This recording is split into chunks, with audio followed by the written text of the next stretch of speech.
وقد شرفنا في هذا اليوم المبارك بزيارة هذا المعهد المبارك روضة الطلاب رياضة الطلاب.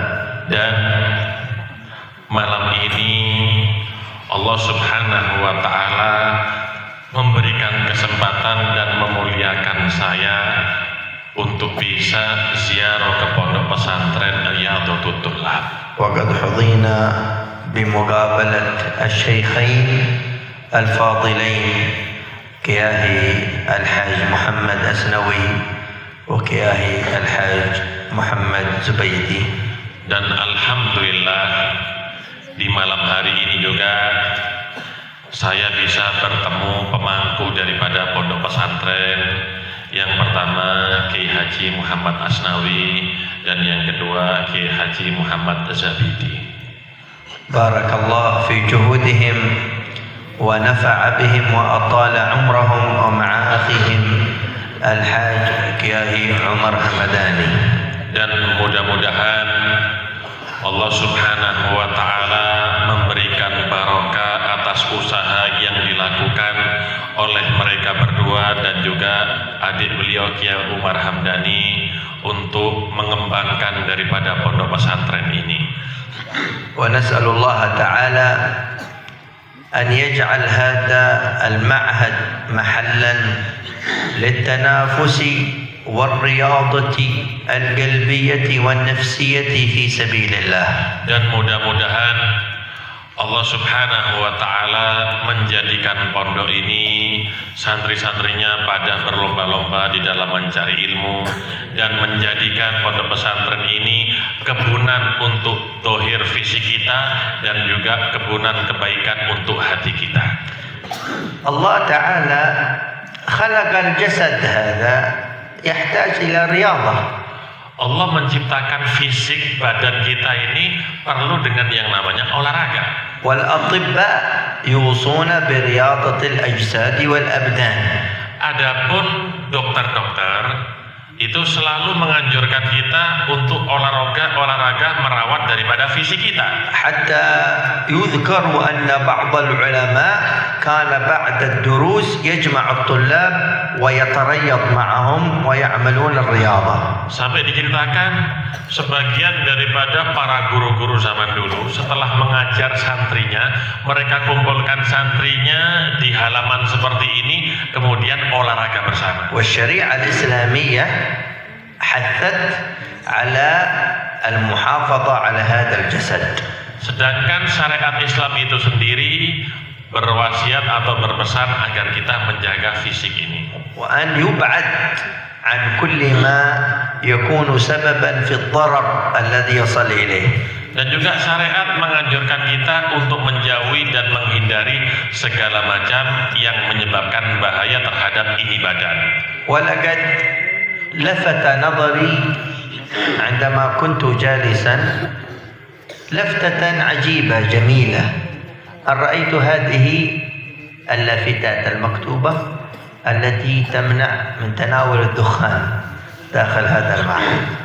Tadi ketika saya duduk di sini, saya sempat menengok kanan kiri daripada bangunan ini. Kemudian saya melihat ke kanan, saya melihat di situ ada peraturan dilarang untuk merokok. Saya sangat takjub katanya. ولم أرى هذا في بعض المعاهد الأخرى. Dan pondok-pondok yang lain saya tidak melihatnya, padahal saya juga datang ziarah. فجزاهم الله خير يهتمون بأجسادكم. Dan mudah-mudahan Allah Subhanahu wa Ta'ala membalas pengasuh dari pondok pesantren ini karena menjaga badan dan jasad mereka. هذه لمصلحتكم. Dan ini semuanya untuk kemaslahatan kalian. فجسد خال من الأمراض ينتج عقلا مدركا للعلوم. Jasad, badan, fisik yang jauh daripada penyakit itu membuahkan akal yang bisa memahami daripada pelajaran atau ilmu. وإن كان الاعتماد الأصلي على سلامة القلوب. Walaupun yang paling utama itu menjaga daripada kebersihan dan keselamatan hati. هناك عبارة انتشرت عند بعض الناس يقولون ماذا؟ العقل السليم في الجسم السليم. Ada satu ungkapan dari sebagian orang bahwasannya akal yang sehat itu ada pada fisik yang sehat. لكن الحبيب أبو بكر المشهور العدني شيخنا عليه رحمة الله يقول العقل السليم في القلب السليم. Akan tetapi Al-Habib Abu Bakar Adni, guru kami, beliau beda lagi. Akal yang selamat daripada kejelekan itu letaknya di dalam hati yang bersih daripada kotoran. وإن جئنا للظاهر كذلك أن العقل السليم سيكون في القلب السليم من الأمراض كذلك. Begitu juga kalau kita melihat sisi zahir, hampir sama. Akal yang sehat itu membuahkan daripada hati yang sehat selamat dari penyakit. هذا الكلام الذي تكلمنا عليه جانب من جوانب الرياضة. Ini yang saya sampaikan ini, saya berbicara, saya tinjau dari sisi riyadhah kesehatan. لكن هناك معنى آخر. Akan tetapi di sana ada makna yang lain. ما هي رياضة الطلاب؟ Apa itu riyadhatul tullab itu apa? هي رياضة النفوس.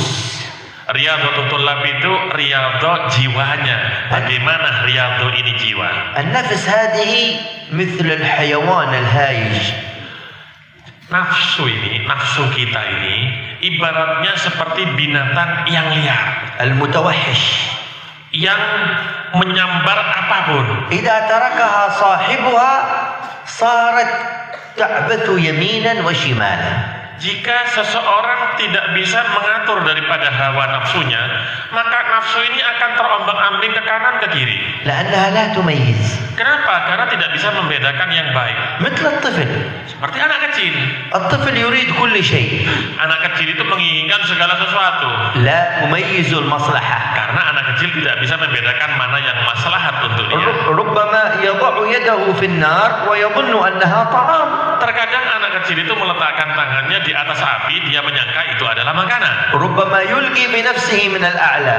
Terkadang dia menjatuhkan badannya, dirinya dari tempat yang tinggi. ربما يتجه إلى السيارة وهي تمشي. Kadang-kadang ada mobil lewat tapi dia lewat di hadapannya. لأنها لا يدرك. Karena anak yang masih kecil akalnya masih belum berjalan. قال الإمام البوصيري عليه رحمة الله والنفس كالطفل. Dikatakan oleh Imam Busiri, wan nafsu katifli, nafsu itu seperti anak kecil. إن تهمله شب على حب الرضاع. Jika kalian menyia-nyiakan, membiarkan daripada itu nafsu, syabba'ala, maka dia bahaya, akan mengatur dan akan mengondisikan kita. وإن تفطمه ينفطمي. Tapi kalau nafsumu itu seperti anak kecil yang disapi, anak kecil disapi. Biasanya anak kecil itu kan nyusu sama ibunya. Gimana caranya lepas disapi? Tapi kalau bisa disapi, artinya nafsu ini kita bisa mengaturnya. Yanfatimi, maka akan terkendali itu nafsu. إذن النفس تحتاج إلى رياضة. Oleh karenanya berarti nafsu kita ini perlu diatur dan dikontrol. ومحل الرياضة هذه ليس في الأسواق. Dan tempat untuk mengatur daripada nafsu ini bukan di pasar. وليس في الجيم حق الرياضة Bukan di هذا. tempat game, tempat orang itu latihan. وليس في السباحة في السويمنج ولا. Bukan tempat mengaturnya itu dengan cara berenang. وليس في الجري.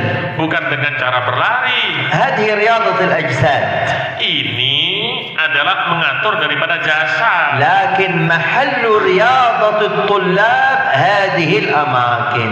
Tapi untuk mendidik daripada at-tullab, para pelajar, ya tempat ini tidak ada lagi. مكان العلم النافع. Ya dengan cara ilmu yang manfaat. المتلقى بسند صحيح إلى سيدنا محمد صلى الله عليه وسلم. Ilmu yang diambil mengambil dengan talaki dari gurunya, bukan dari yang lainnya, media sosial, dari guru yang mana bersambung ini ilmu kepada Sayyidil Mursalin, baginda Nabi Muhammad SAW. ويكون ذلك في ملاحظة النيات في طلب العلم.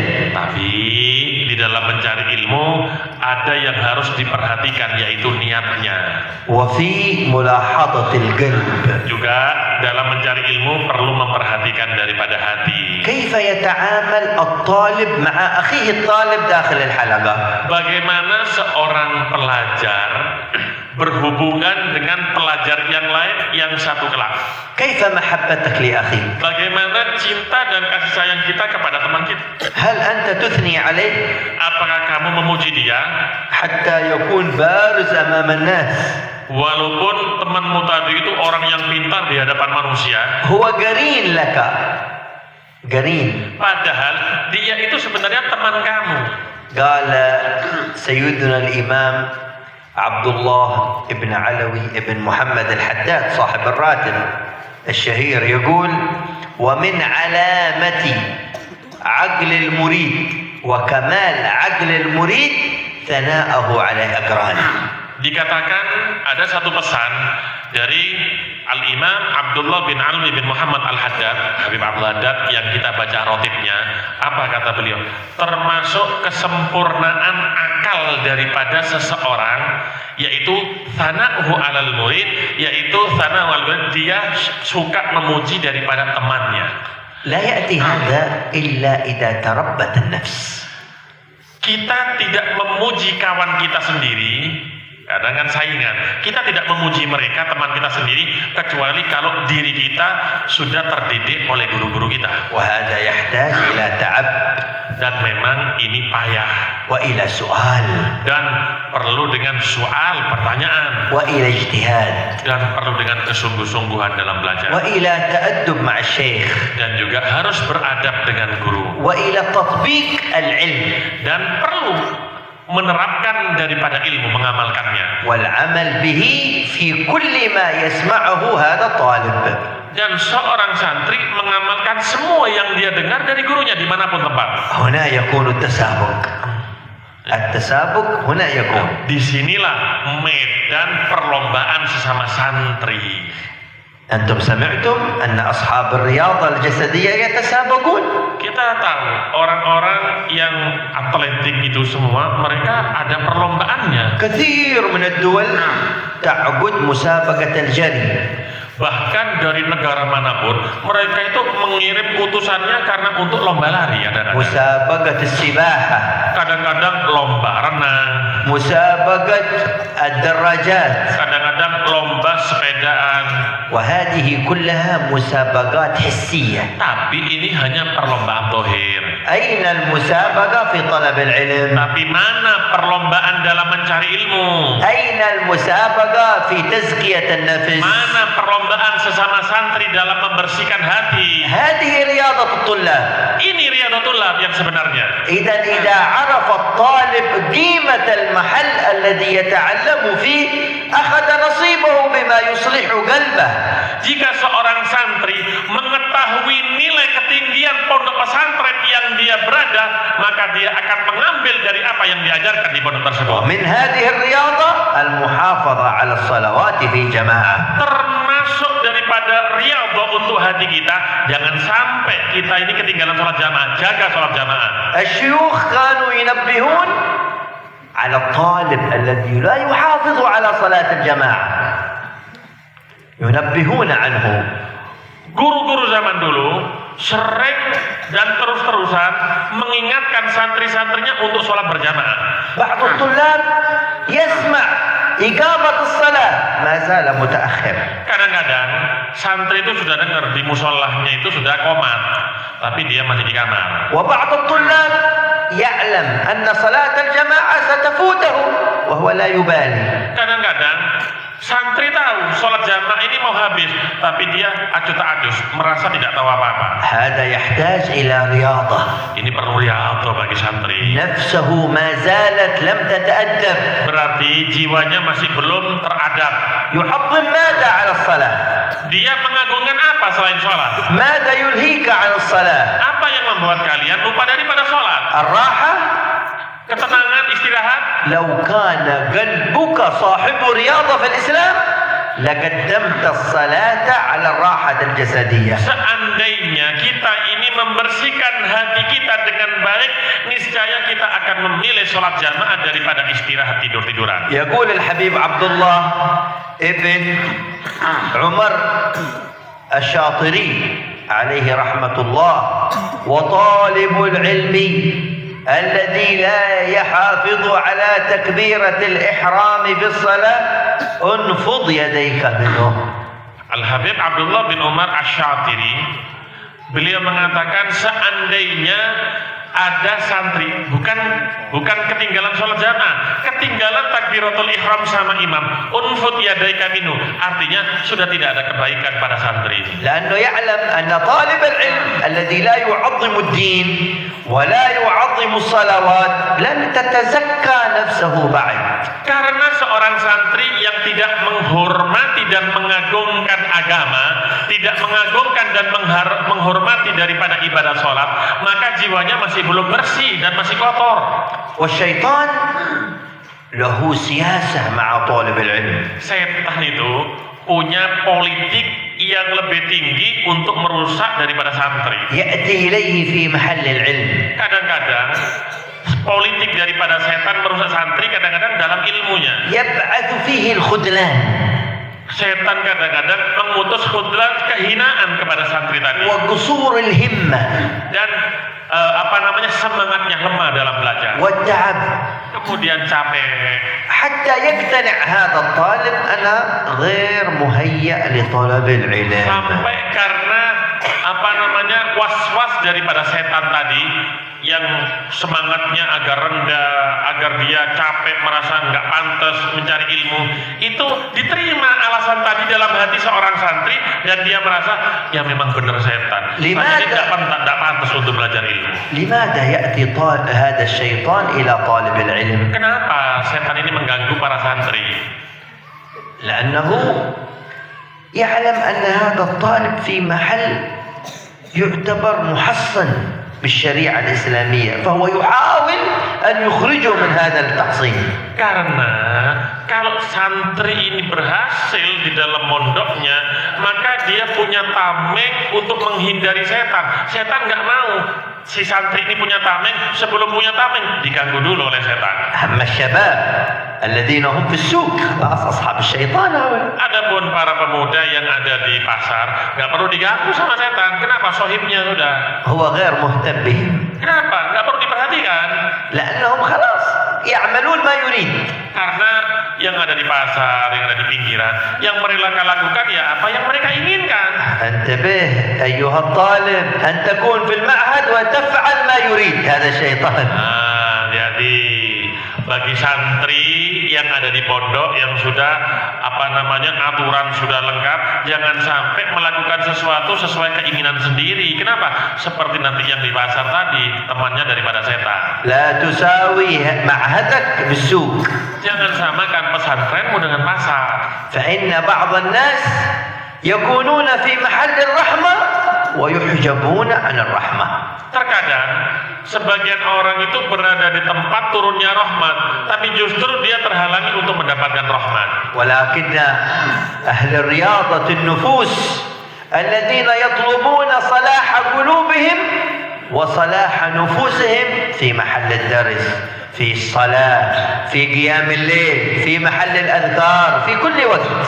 Akan tetapi orang-orang yang hatinya sudah terdidik, mereka itu ada di tempat-tempat yang baik, di tempat ngaji, di tempat belajar, di tempat sholat, di tempat zikir, dan di tempat-tempat kebaikan. ويظن بعض الطلاب أن الطالب لابد أن يركز فقط على العلوم الشرعية المجردة من غير أن يهتم بهذه الرياضة القلبية. Sebagian santri itu fokusnya cuma belajar misalnya ilmu nahwu fikih biar pintar, tapi nggak pernah memikir dengan urusan hatinya, bagaimana cara membersihkan hatinya. ويقول المهم أنا في هذا المعهد لتحصيل العلوم الشرعية. Yang penting saya di pondok ini belajar ilmu syariat, cukup itu toh. وهذا خطأ. Ini salah. لأنه يظن أن هذا الإهمال لهذه الرياضة ستكون في مصلحته. Karena dengan mengabaikan riyadhah, dengan mengabaikan daripada riyadhah, padahal itu riyadhah adalah untuk kemaslahatan dia sendiri. مثلا طالب لا يؤدب نفسه أن لا يكون متكبر. لا يكون متكبر، ما يهتم. Ketika seseorang itu sudah mendidik daripada jiwanya, maka dia tidak akan menjadi pribadi yang sombong. فهو يتعلم العلم. Dia belajar ilmu dengan sungguh. ويبرع في العلم. Kemudian dia itu muncul berhasil dalam mencari ilmu. ويكون أستاذ أو كياي كبير. Nanti setelah lulus dari pondok pesantren ini jadi ustaz atau kiai besar. لكن ما عنده تواضع. Tapi nggak punya rendah diri atau tawadhu. ما عنده حسن الخلق. Akhlaknya nggak baik. فهو لا ينتفع به الناس. Tidak akan manfaat ilmunya, manusia pun nggak akan berharap dari ilmunya. كمثل الذي قال الله فيه كمثل الحمار يحمل أسفارا. Orang yang hanya mencari ilmu tanpa memperhatikan riyadhah hatinya, jiwanya, itu dalam Al-Quran diibaratkan seperti himar keledai, tapi di atasnya bertumpuk-tumpuk kitab. Ya murid hafal kitab-kitab, tapi hatinya kotor. لا يهتم أو لا يستفيد من العلم. Dia tidak mengambil manfaat dari ilmu yang dia pelajari. لو جئنا بكتب كثيرة وضعناها على ظهر الحمار ومشى مسافة كبيرة وهذه الكتب على ظهره، هل تظنون أنه ينتفع بهذه الكتب؟ Seekor keledai yang di atasnya, ini perumpamaan santri yang cuma angin tapi hatinya kotor. Seekor keledai seandainya diletakkan di atas punggungnya kitab yang banyak, kemudian jalan berkilo-kilo, apa yang diambil manfaat dari keledai tadi dengan ada kitab di atas punggungnya? Ada manfaat. وهكذا طالب العلم حامل العلم الذي لم يتزكى ولا يوجد عنده هذه الرياضة لا ينتفع أبدا بعلمه ولا ينفع علمه بعلمه أحدا. Begitu juga santri yang belajar ilmu tapi tidak memperhatikan urusan hatinya, tidak riyadhah, jiwanya tidak diajari riyadhah. Yang seperti ini ilmunya nggak ada manfaatnya.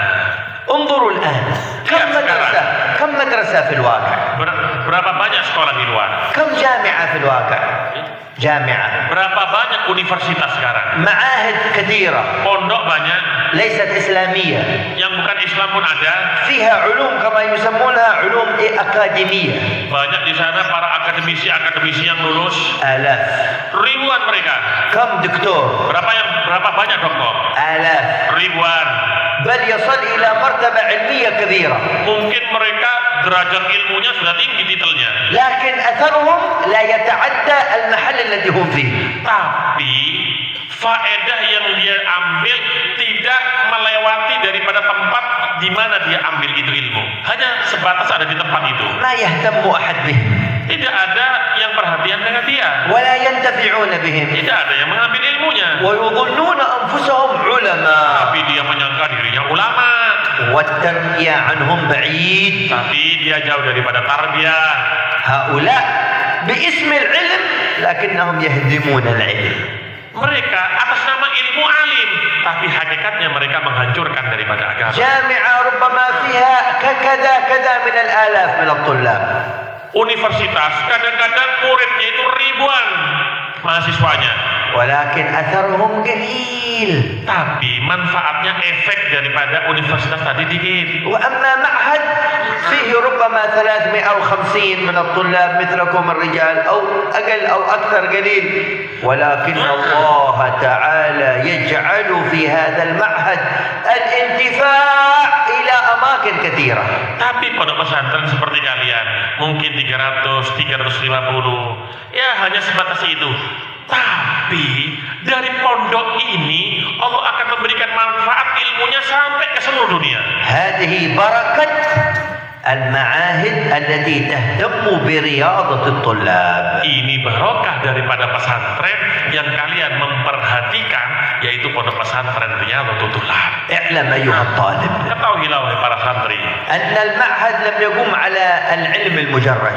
pondok itu tidak didasari atas ilmu saja, هناك تعليم، tapi situ ada pelajaran lain. وقبل التعليم تربية. Sebelum kalian belajar ilmu ada tarbiyah pendidikan. هذا منهج الأنبياء. Ini metode daripada para nabi. قال الله جل جلاله وتعالى عظمته هو الذي بعث في الأميين رسولا منهم يتلو عليهم آياته ويزكيهم ويعلمهم. تزكية قبل التعليم. Allah Subhanahu wa taala dalam Al-Qur'an menceritakan apa? Allah mengutus seorang nabi yang ummi di tengah-tengah mereka. Kemudian apa? Tugas daripada nabi ini yang telah membacakan daripada ayatnya. Kemudian yuzaki apa? Membersihkan hati, membersihkan apa? Mengajarkan kita untuk membersihkan hati. Baru yang ketiga ilmu. ونبيكم صلى الله عليه وسلم عندما تكلم مع الأمة ماذا قال لهم؟ Ketika Nabi kita Nabi Muhammad berbicara kepada umat, apa yang dikatakan oleh Nabi Muhammad? هل أنا بعثت أولا لأعلمكم؟ Apakah Nabi pernah mengatakan aku diutus kepada kalian untuk mengajarkan dulu? هو بالطبع معلم صلى الله عليه وسلم. Nabi itu memang sejatinya adalah pengajar. ولكن هناك شيء قبل التعليم. Tapi di sana ada yang lain sebelum belajar, تربية الرجال. yaitu mendidik daripada rijal, رياضة النفوس.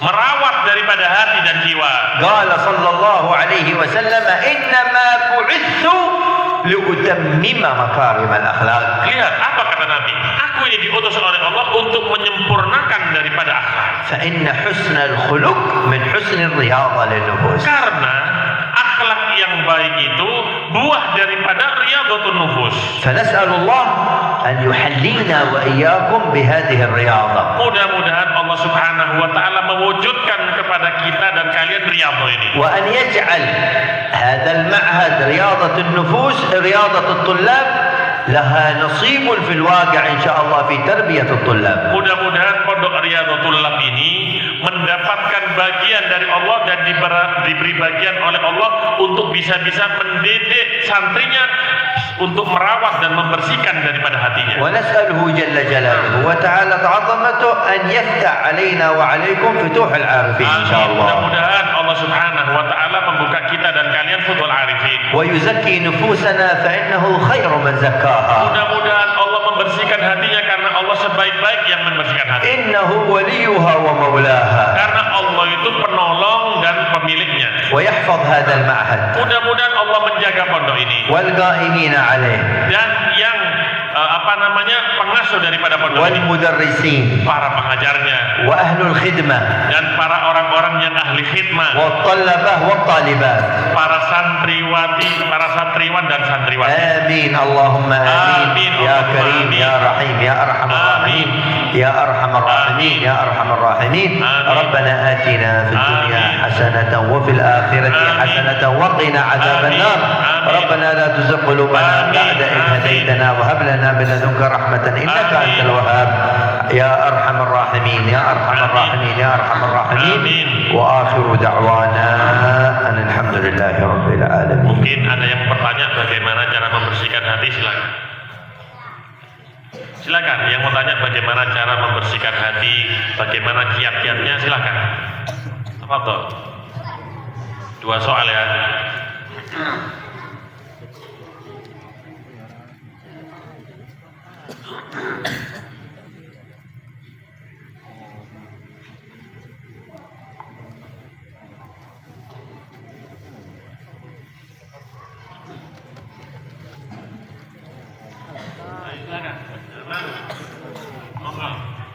Mumpung ada beliau.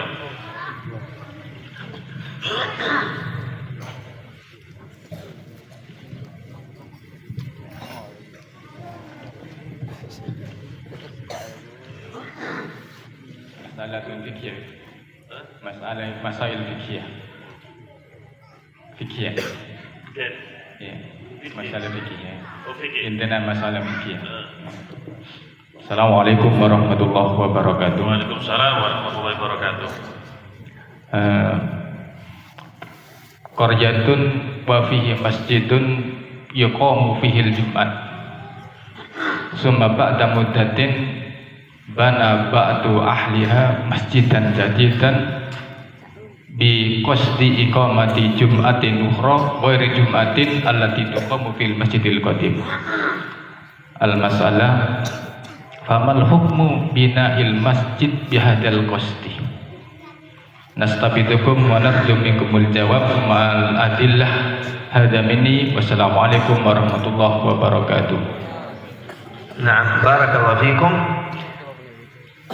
كثير ما يحصل مثل هذا لا سيما من المخالفين في المنهج أو في الوجهة ولا نقول في العقيدة، فتجد منهم من يريد أن يبني مسجدا بقصد الكيد أو أخذ الناس. أولا تعدد الجمع عندنا الشافعية كما هو معلوم لا يجوزونه، إلا أن الآن ربما يكون الإفتاء بهذه المسألة ما تدعو إليه الضرورة، وإذا كان بأمر حاكم فإن حكم الحاكم يسقط الخلاف. فكثير من البلاد تعددت فيها الجمع فتجد أن معهم حكما أو معهم رخصة من القائم على هذه الولاية، فيبقى أصحاب الجمعة الأولى في محلهم والآخر. مع هذا سنحتاج إلى أن نرجع إلى أحكامنا الشرعية إن كنا أردنا أن نتكلم عن أصل المذهب، أيهما أسرع أولا في الصلاة فتكون هي الأصح. تمام. ومنهم من ذهب إلى الاحتياط فإنه يصلي ظهرا. نعم وهكذا فالأمر. ومنهم من أخذ المسألة على غير مذهبنا الشافعي تمام، فرأى أن الأمر فيه فسحة.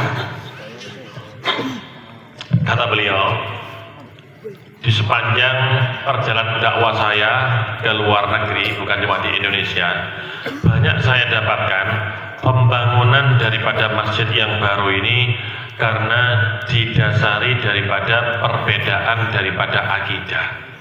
Tidak sama dengan kita, nggak sama, atau manhajnya nggak sama dengan kita. Terus jelas itu.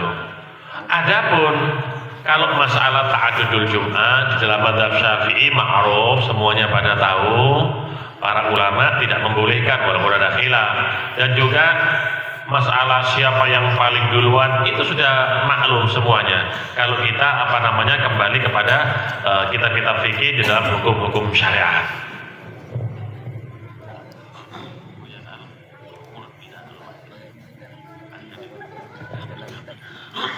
نعلم المقصد إن كان هو يرى مثلا أنه مذهبه ليس مذهب الجمهور، كان المالكية والشافعية والحنابلة يرون أن التعدد لا يصح، ولكن رأى على غير مذهبهم أو له رؤية، فلا نعلم ما هو المقصد الآن في هذا البناء. هل هو يعتمد مذهبا غير المذاهب المعتبرة، أو أنه يرى أن هذه الصلاة باطلة؟ على أي اعتبار هو يبني هذا المعنى؟ Habib ini tanya, itu pembangunan masjid baru, apakah mereka orang-orang selain madhab dari kita, atau tujuannya apa?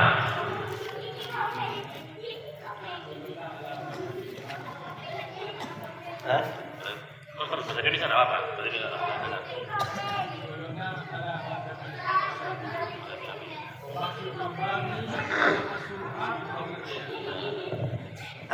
يعني الذي يبني شافعي كذلك وعلى طريقة أهل السنة. هذا يقول له تعدد جمعة باطلة على مذهبك، قل له باطلة، حكمت عليه بمذهبك أنت، خلاص. إذن تعدد الجمع غير جائز عند الشافعية والمالكية والحنابلة. Kalau alasannya seperti itu sudah jelas, jelaskan. bahwasanya dalam pendapat mazhab ya seperti ini adalah batil, nggak sah sholatnya. Yang kedua terakhir,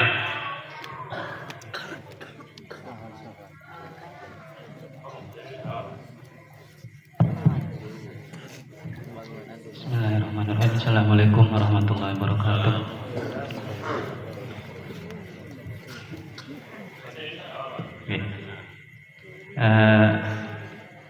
Bagaimana hukumnya ketika ada seorang laki-laki pergi ke masjid mengendarai sepeda motor atau mobil, yang mana di masjid tersebut tidak ada tempat untuk parkir kecuali di pinggir jalan atau di ardil masjidiyah. Itu bagaimana hukumnya menaruh sepeda atau parkir sepeda di ardil masjidiyah, sedangkan andaikan ditaruh di pinggir jalan dia khaufan takut dicuri atau digosok oleh orang yang zalim. Syukron.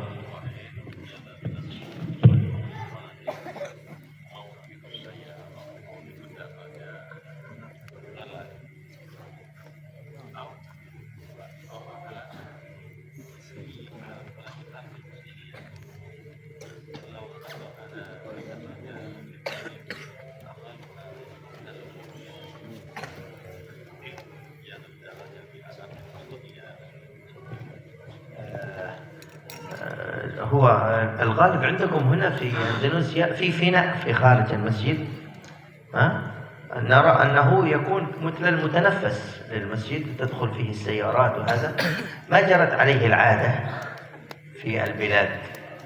هل تقصد أن هذا محلا سيبنى عليه المسجد، أو هو يعني تبع للمسجد للبناء أو الصلاة، أو يكون ساحة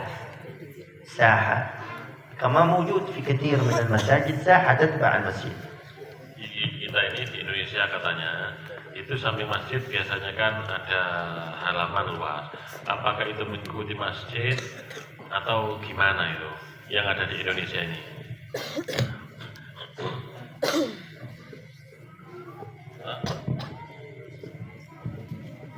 مثلا نرى ساحة موجودة بعدين فيها باب تدخل السيارات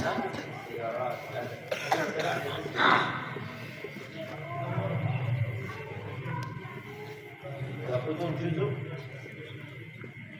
هو بالنسبة للحكم دخولها إلا لو نكون على اعتبار كما يقول العلماء من هو الممنوع أن يدخل من المسجد، فأن يكون صاحب جنابة أن يدخل في المسجد أو حائط أن تمر في هذا المحل كان له حكم المسجدية.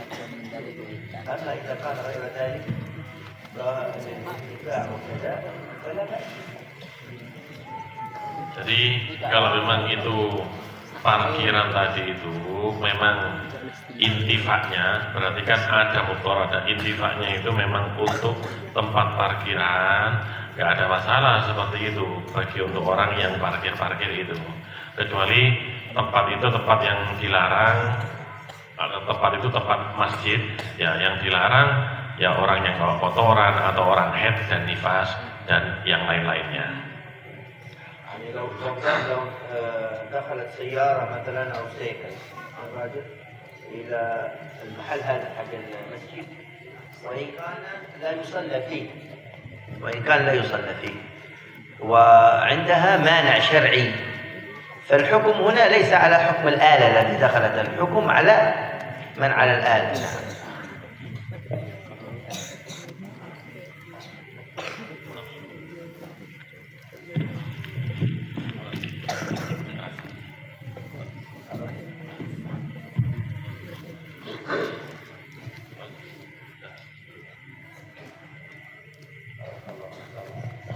نسأل الله يجعل جمعنا جمعا مرحوما وتفرقنا من بعده تفرقا معصوما، ولا يجعل فينا ولا منا شقيا ولا محروما، على هذه النية وكل نية صالحة جامعة خيرات الدنيا والآخرة مع اللطف والعافية في الدارين بسر الفاتحة إلى حضرة النبي سيدنا محمد صلى الله عليه وسلم.